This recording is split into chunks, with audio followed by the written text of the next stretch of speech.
दोस्तों, सुप्रिया श्रीनेत का ये ट्वीट देखिए। लिखा है कि देश को महंगाई की आग में झोंककर नरेंद्र मोदी छुट्टियां मनाने यूरोप निकल गए। सच में छुट्टियां मनाने गए हैं।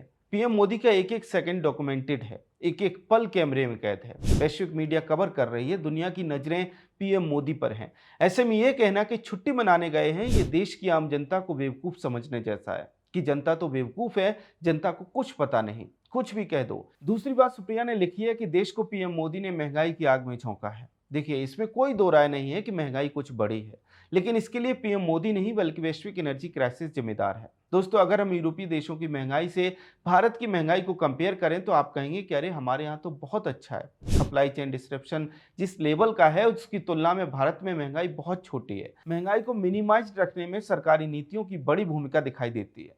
दोस्तों, एक्सपोर्ट्स के लिए देश की कमोडिटी मिक्स को बदलना, नए मार्केट को खोजना, रियल टाइम में पॉलिसी टेकरिंग से, ये सब बातें हैं जो इस देश ने पूर्व की सरकारों को करते हुए कभी नहीं देखा था। देखिए, किसी भी पॉइंट इन टाइम में इकोनॉमिक इंडिकेटर सब्जेक्टिव होते हैं। महंगाई बढ़ी, लेकिन कितने परसेंट से बढ़ी और उन्हीं पैरामीटर पर अन्य देशों में उनका क्या हाल है, वो फैक्टर्स इंपॉर्टेंट होते हैं।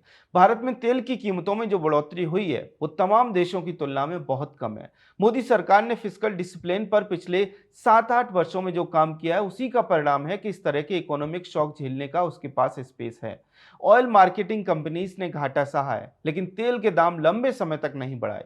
और हाँ, सुप्रिया श्रीनेत को यह भी पता होना चाहिए कि वर्तमान सरकार यूपीए सरकार की तरह बहाने भी नहीं बना रही। सुप्रिया जी को शायद याद नहीं होगा, लेकिन एक समय भारत के इकोनॉमिक इंडिकेटर्स के खराब होने के लिए तथा कथित economist PM doctor Manmohan Singh ने ग्रीस की इकोनॉमी को जिम्मेदार ठहराया था। ये और बात है कि ग्रीस की इकोनॉमी का साइज तब भी भारत की इकोनॉमी से छोटा था। 2009 से 2013 के बीच महंगाई की जो स्थिति बिना किसी वैश्विक परिस्थितियों के, बिना किसी युद्ध के, बिना किसी एनर्जी क्राइसिस के इस देश में बनी थी, वो सरकारी आर्काइव का हिस्सा है। सुप्रिया श्रीनेत कभी भी उस पर चर्चा कर सकती हैं। तो मित्रों, बात यह है कि कांग्रेस पार्टी और सुप्रिया को बस इतना समझ नहीं आ रहा कि कुछ विषय ऐसे होते हैं जिन पर प्रोपेगेंडा नहीं चल सकता है, उन पर केवल स्पेसिफिक बातें की जा सकती हैं। और महंगाई, इकोनॉमी, देश और विदेश नीति पर स्पेसिफिक रहेंगी तो जनता का विश्वास शायद थोड़ा बहुत आपकी पार्टी पर बना रहेगा। नहीं तो पिछले 12 वर्षों में कांग्रेस पार्टी की क्या दुर्गति हो रही है वो तो सारा देश देख रहा है। खैर, सुप्रिया श्रीनेत के लिए आपका क्या कहना है कमेंट सेक्शन में हमें जरूर बताएं। अगर आपको हमारा कंटेंट पसंद आता है तो हमारे चैनल को सब्सक्राइब भी कर लें। जय हिंद।